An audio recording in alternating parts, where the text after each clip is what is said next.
রাজধানীর সায়েন্স ল্যাবে ঢাকা কলেজ ও সিটি কলেজের শিক্ষার্থীদের মধ্যে মুখোমুখি সংঘর্ষের ঘটনা ঘটেছে। বুধবার দুপুর ৩টার দিকে শুরু হয় এই সংঘর্ষ।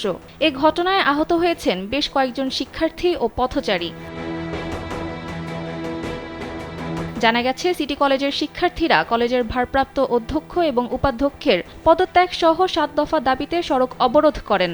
এ সময় ঢাকা কলেজের বাস যেতে তারা বাধা দিলে সিটি কলেজের শিক্ষার্থীরা ঢাকা কলেজের শঙ্খনীল নামে একটি বাস ভাঙচুর করে। এর পরপরই ঢাকা কলেজের শিক্ষার্থীরা রাস্তায় নেমে পড়ে। সায়েন্স ল্যাবে শুরু হয় দুই কলেজের মধ্যে ব্যাপক সংঘর্ষ।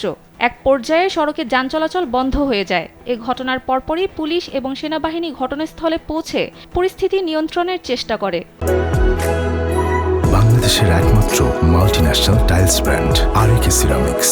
পরে সংঘর্ষ থামাতে টিয়ার গ্যাস নিক্ষেপ করে পুলিশ। তবে এখনও সায়েন্স ল্যাব এলাকায় থমথমে অবস্থা বিরাজ করছে।